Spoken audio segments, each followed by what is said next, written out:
Assalamualaikum warahmatullahi wabarakatuh. Halo semuanya, perkenalkan nama saya Ahmad Khairuddin, NIM 0549400659, Fakultas Sains dan Teknologi, Program Studi Sistem Informasi. Jadi saya membuat video ini untuk memenuhi tugas tutorial 1 mata kuliah struktur data.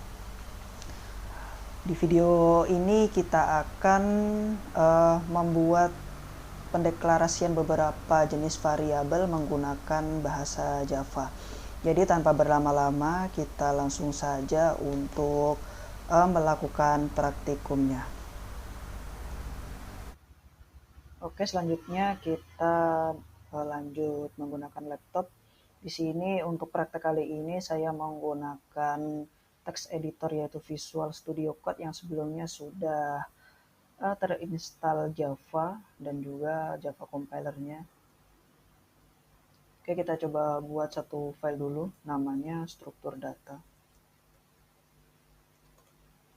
Ekstensinya itu .java ya. Oke, di sini langsung dibuatkan sebuah kelas dengan nama struktur data karena saya menggunakan ekstensi bawaan dari Visual Studio Code. Dan untuk pemrograman Java sendiri, karena dia pemrograman berbasis objek atau Object Oriented Programming (OOP), maka setiap kita menulis kode itu pasti menggunakan awalan atau pendeklarasian kelas. Dan ada aturan emas di Java, yaitu nama kelas itu sama dengan nama file yang kita buat. Terus yang kedua yaitu ada public static void main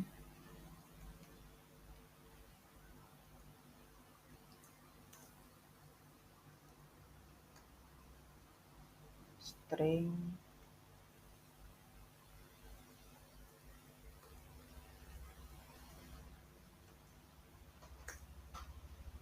Nah, untuk public static void main string ini adalah function yang akan dijalankan pertama kali ketika program itu dijalankan. Dan untuk struktur datanya itu di sini ada beberapa struktur data yang akan kita buat nantinya. Yang pertama yaitu sebuah struktur data float, di mana untuk float sendiri itu adalah struktur data desimal atau yang ada titik-titik atau koma-komanya seperti itu. Kemudian untuk cara pendeklarasinya itu di sini kita buat yang pertama yaitu struktur data float atau desimal. Cara pendeklarasian variabelnya itu seperti ini. Untuk tipe datanya itu kita ketik dulu di depan, dan kemudian adalah nama variabel. Di sini di petunjuknya kita diminta untuk membuat variabel dengan nama struktur baris dengan camel case atau setiap kata di depannya itu tuh menggunakan huruf besar. Oke, kita coba struktur baris.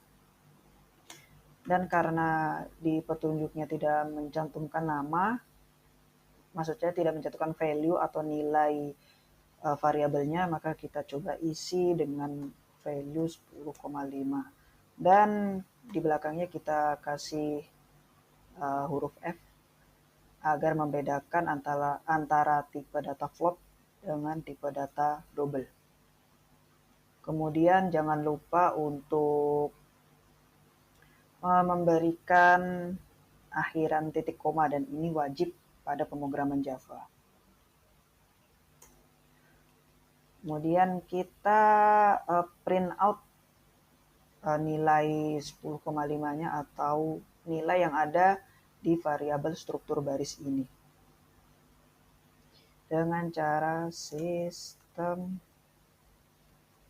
out println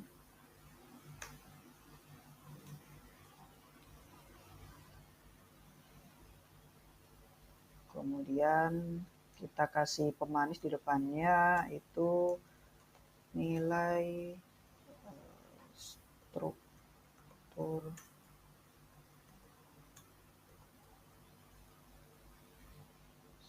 baris ya. Maaf. Struktur baris itu float.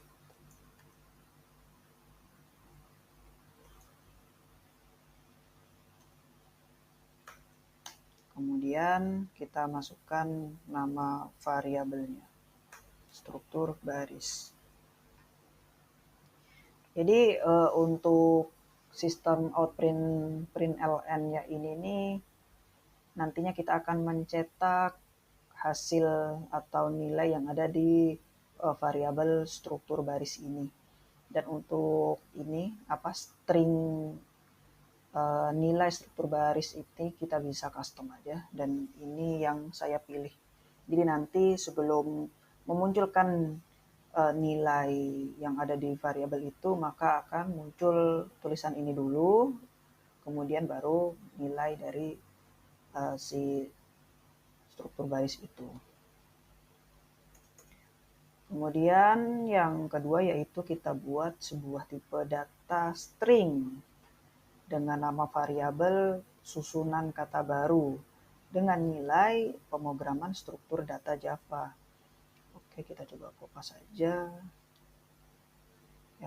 Yang kedua yaitu struktur data string.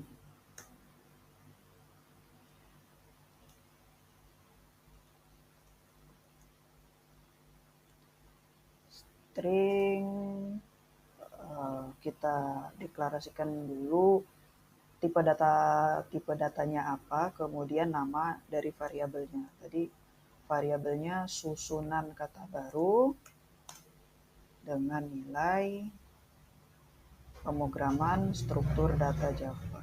Kita kopas saja.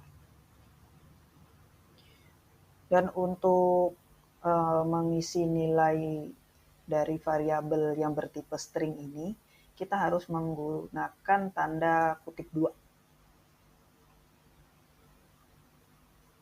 agar data itu dibaca oleh si Java-nya itu sebagai sebuah string. Oke. Kemudian kita coba print out-nya. Nanti kita print out-nya di akhir aja karena berhubung Java ini modelnya compiler atau semua baris di compile jadi satu struktur dulu baru nanti dikeluarkan atau di print out. Makanya itu membutuhkan waktu yang sedikit lebih lama. Jadinya kita tulis dulu semua kodenya baru nanti kita compile. Dan akan ketahuan hasilnya nanti di akhir. Oke, kita ubah yang ini nomor 2, nilai struk susunan kata baru. Susunan kata baru. Ininya string. Jangan lupa ganti ke variabel yang akan kita panggil, susunan kata baru. Oke.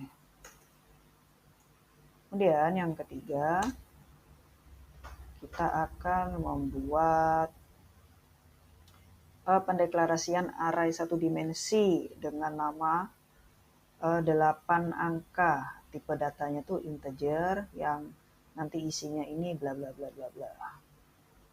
Oke, untuk membuat array sendiri itu kita membutuhkan library bawaannya yang bernama itu, jadi kita harus import dulu ya library-nya itu agar memudahkan kita dalam membuat array.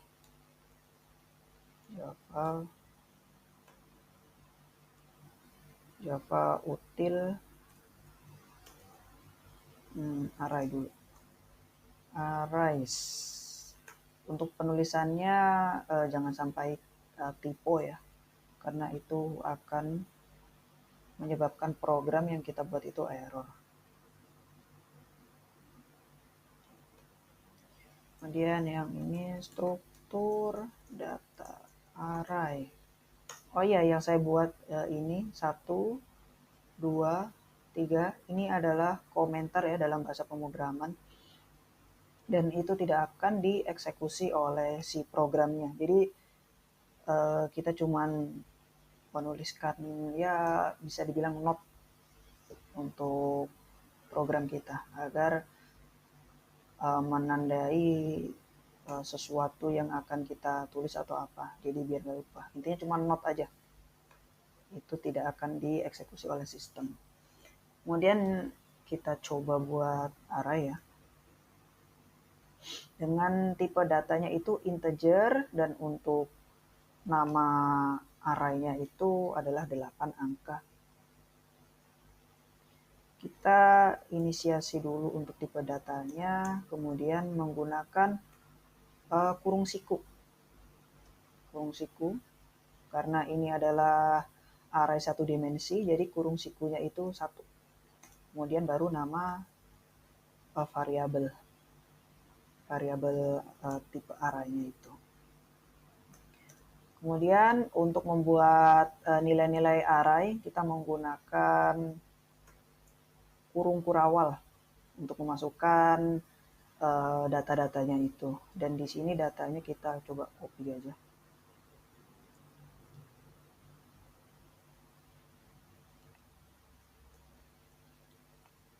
Oke, kemudian di akhirnya tetap kita kasih titik koma, jangan sampai kelupaan.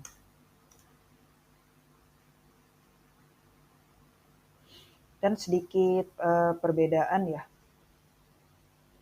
Di pemrograman bahasa Java dibandingkan dengan pemrograman bahasa lain, untuk menampilkan isi dalam sebuah array itu sedikit rumit ya kalau kita tanpa menggunakan library yang udah kita import tadi. Jadi untuk menampilkan isinya itu kita memanfaatkan library yang udah kita import. Coba kita print out dulu, system out println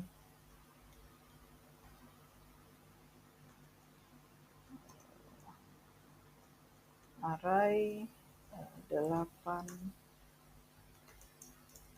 angka.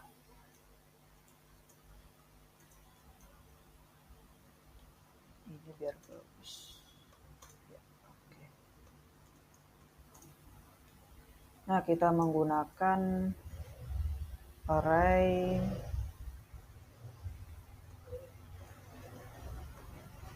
to string. Nah, kita menggunakan library yang udah kita import tadi, yaitu array to string, atau biar array ini diubah ke string untuk ditampilkan di terminal nanti setelah kita compile. Kemudian array to string ini nama variabelnya ya, 8 angka.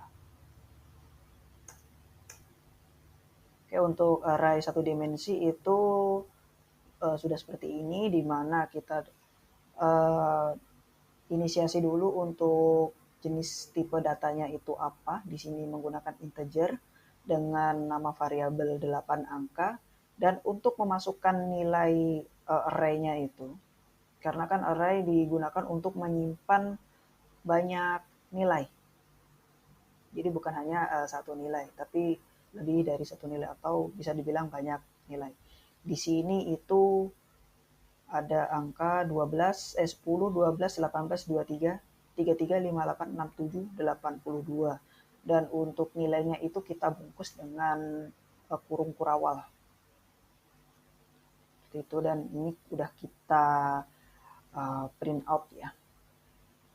Kemudian yang selanjutnya itu kita deklarasikan array 2 dimensi dengan tipe datanya itu string dan untuk nama variabelnya itu 2 angka. Kita buat dulu. 4 itu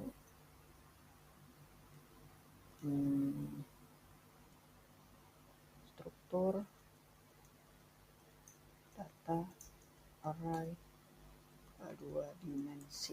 Ini kita tambahin ya untuk komentarnya biar lebih jelas. 1 dimensi. Oke. Kemudian tadi yang diminta itu tuh kan array 2 dimensi, tipe datanya string ya.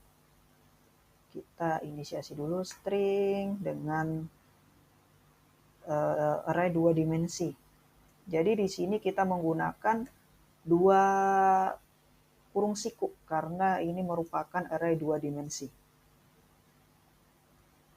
Dengan nama 2 angka. Sama dengan kita kurung siku. Nah, kita enter aja biar untuk baris kodenya itu lebih terstruktur ya.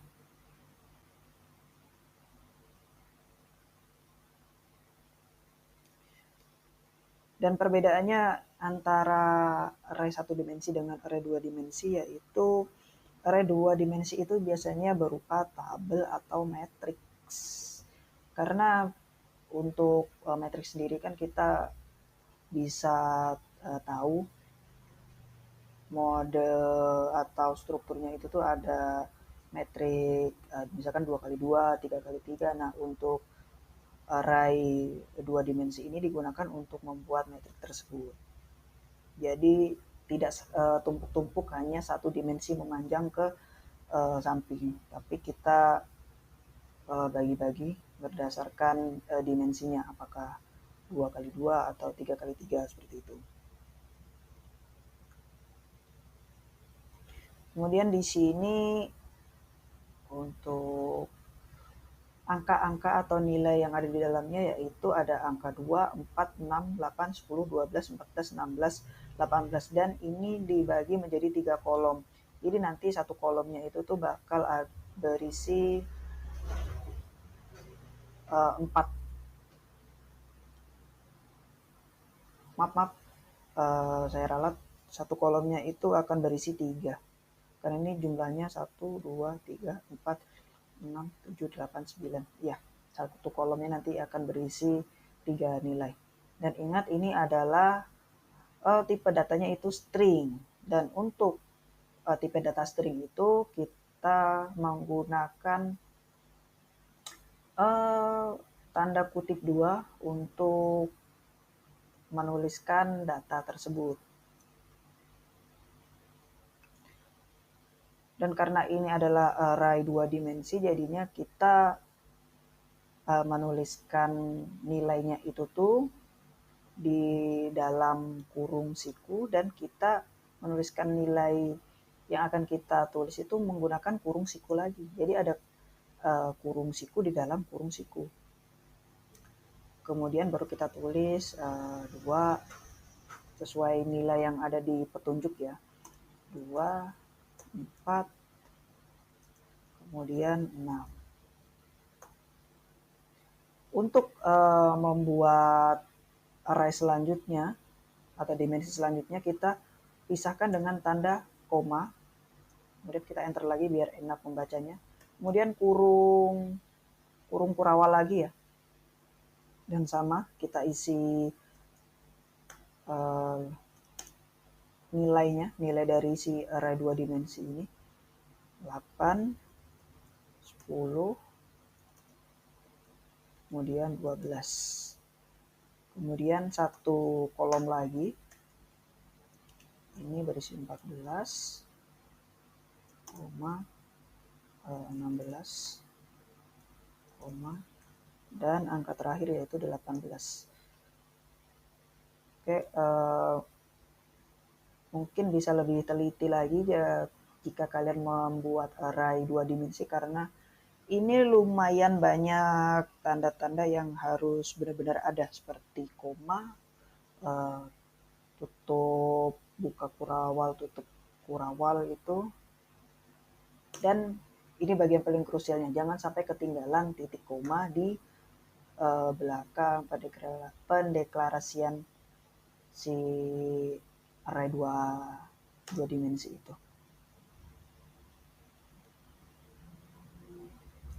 Kemudian kita coba print out ya. System out print ln.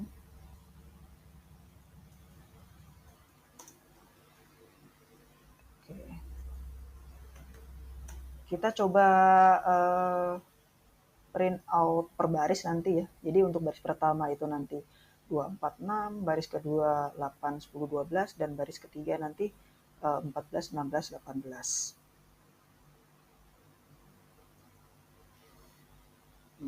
Array 2 angka. 2 angka kita tulis baris pertama.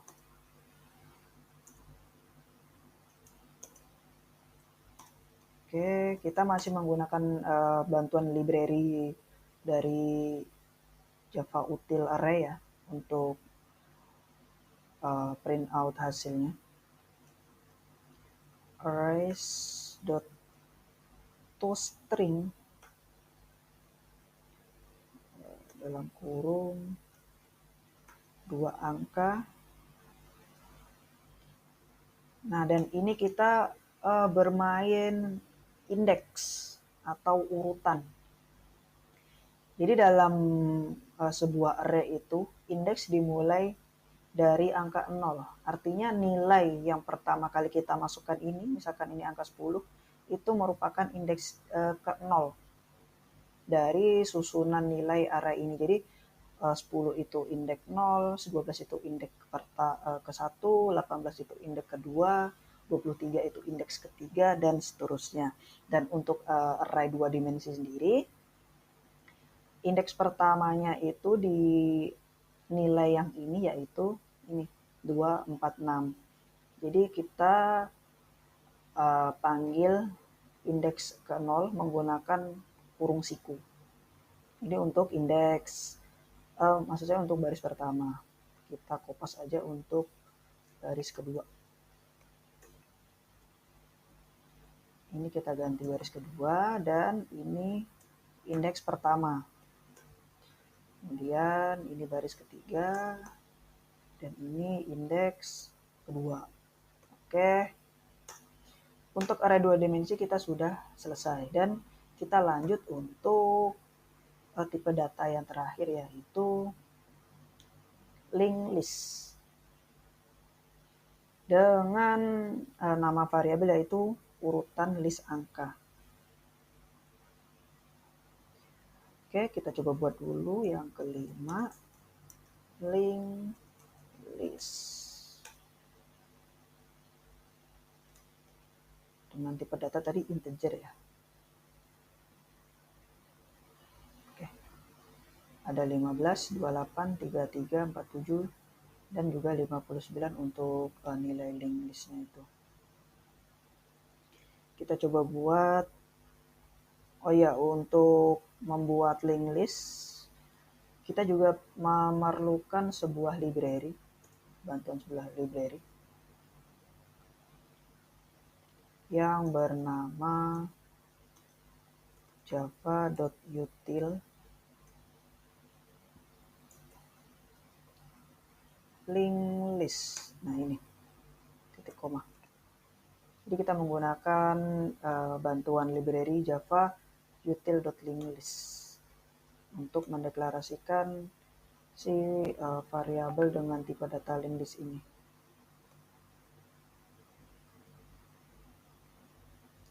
Cara membuatnya yaitu kita linked list, kita inisiasi dulu nama tipe datanya, kemudian tipe datanya itu bertipe apa, di sini integer.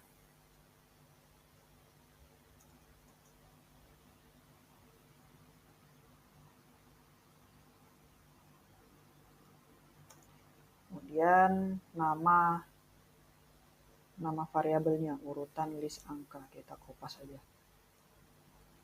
Oke. Kemudian new link list titik koma.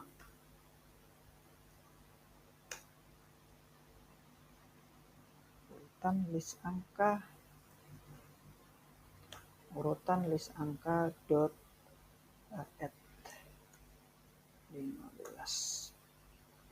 Oh ya, jadi untuk tipe data link list ini berbeda dengan array yang sifatnya yaitu tidak bisa diubah-ubah. Sedangkan untuk link list ini dia tipe datanya itu lebih fleksibel daripada array. Jadi kita bisa memodifikasi isi di dalamnya. Misalkan ada urutan angka, di tengah-tengahnya kita bisa ganti dengan angka berapa. Nah itu kita bisa menggunakan link list. Berbeda dengan array, kalau array itu harus kita bongkar semuanya untuk bisa menambahkan angka baru atau nilai-nilai baru gitu. Di sini tadi kita disuruh untuk membuat link listnya itu ada 15, 28, 33. Kita coba kopas aja semuanya biar cepet.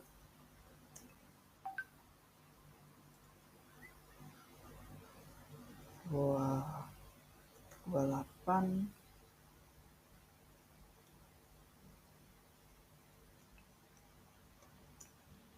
33, 47, 59. Oke, 28, 33, 47, dan 59. Kemudian kita coba print out ya. System out println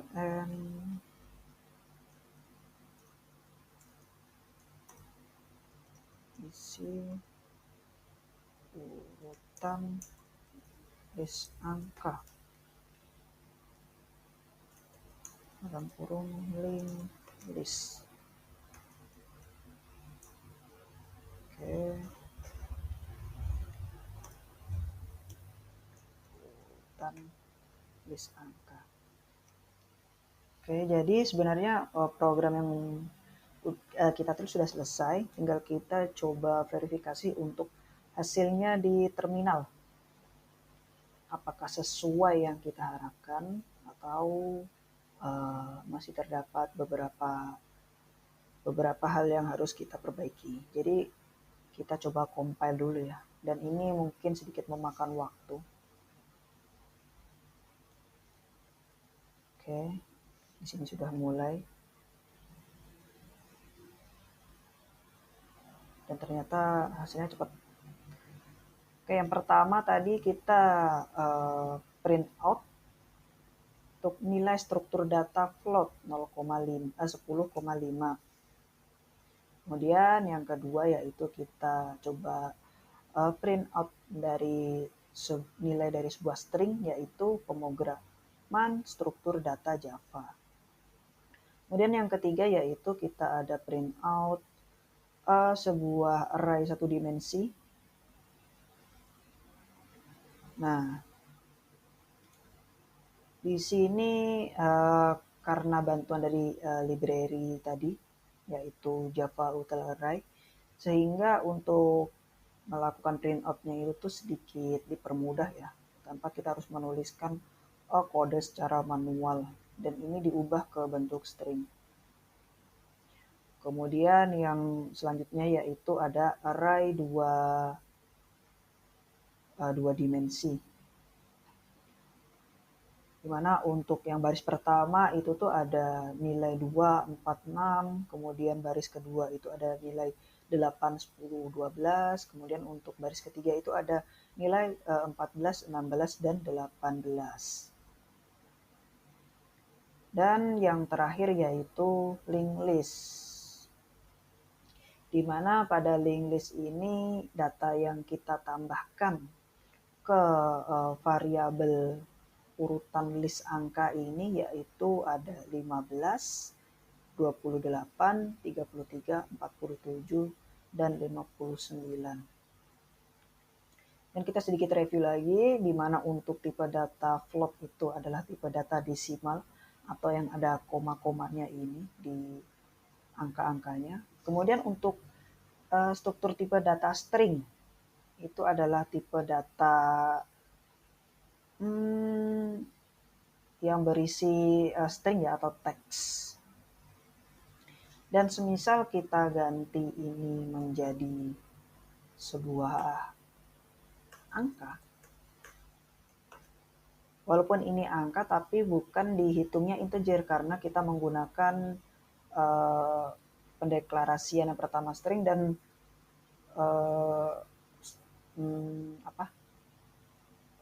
tanda kutip 2 untuk menuliskan nilainya. Jadi ini tuh dianggapnya sebagai string atau karakter lah gitu. Kita kembalikan ke nilai sebelumnya. Kemudian untuk struktur data array, di mana array sendiri adalah tipe data yang digunakan untuk menyimpan banyak data dalam satu variabel. Sedangkan untuk array 2 dimensi digunakan untuk menyimpan banyak data juga, tapi dalam bentuk 2 dimensi atau yang biasa disebutnya itu matriks. Contohnya adalah matriks 2x2 atau 3x3, dan di data ini itu termasuk ke matriks 3x3 karena bisa kita lihat untuk barisnya itu ada 3 dan untuk kolomnya juga ada 3. Jadi bisa disebut dengan matriks 3x3. Sedangkan untuk tipe data terakhir yaitu linked list, di mana data linked list ini yaitu tipe data yang digunakan untuk menyimpan banyak data juga, tetapi bisa kita manipulasi isi datanya dengan menambahkan atau mengurangi isi dari data tersebut. Jadi dengan berhasilnya dan kita berhasil untuk mengcompile dan melakukan print out dari kode yang sudah kita tulis, artinya praktikum kali ini berjalan dengan lancar sesuai dengan instruksi yang sudah diberikan. Mungkin sekian video mengenai penjelasan tipe-tipe data dalam bahasa pemrograman Java. Semoga bermanfaat untuk kita semua, dan apabila ada kesalahan yang disengaja maupun tidak disengaja, saya meminta maaf yang sebesar-besarnya. Saya akhiri untuk video kali ini. Wabillahi taufiq wal hidayah. Wassalamualaikum warahmatullahi wabarakatuh.